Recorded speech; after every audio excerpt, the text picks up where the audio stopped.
नंदलाल बंगाल के एक बहुत अद्भुत चित्रकार हुए। रविन्द्रनाथ ने एक संस्मरण लिखा है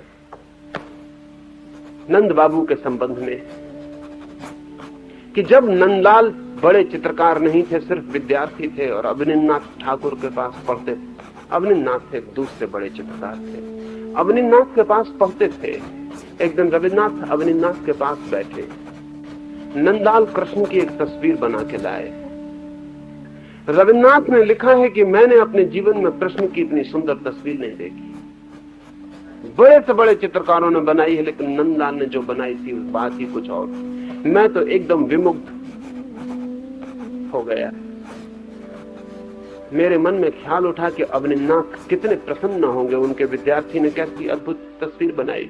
लेकिन अवनींद्रनाथ ने वो तस्वीर हाथ में उठा के दरवाजे के बाहर फेंक दी और नंदलाल से कहा कि इसको चित्र कहते हो, इसको कला कहते हो, शर्म नहीं आती? बंगाल में जो पटिये होते हैं, जो 2-2 पैसे का कृष्ण पट बना के जन्माष्टमी के समय बेचते हैं, अवनींद्रनाथ ने कहा कि तुमसे अच्छा तो बंगाल के पटिये बना लेते हैं। रविन्द्रनाथ ने लिखा है कि मुझे जैसे किसी ने छाती में छुरा भोंक दिया हो, ये तो अपेक्षित ही ना था। मुझे ख्याल आया कि अवनींद्रनाथ के भी मैंने चित्र देखे, इतना सुंदर कृष्ण का चित्र उनका भी कोई नहीं। फिर ये क्या हो रहा है? लेकिन बोलना ठीक ना था, शिष्य और गुरु के बीच बोलना उचित भी ना था। नंदलाल पैर छूकर विदा हो गए। वो तस्वीर साथ में उठा के बाहर ले गए। चले जाने पर रविन्द्रनाथ ने कहा कि क्या किया आपने?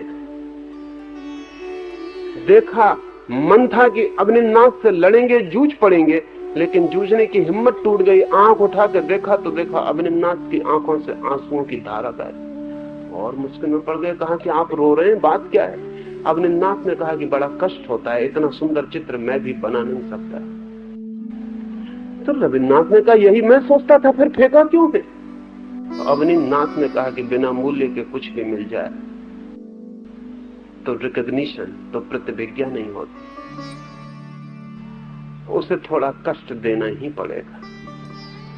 इसलिए भी कष्ट देना पड़ेगा ताकि उसे पता हो जो उसे उपलब्ध हो रहा है वो आसान नहीं, तपश्चर्या है। और इसलिए भी कष्ट देना होगा कि अभी उसकी और भी संभावना है, ये चित्र आखिरी नहीं, अभी इससे बेहतर भी निकल सकता है।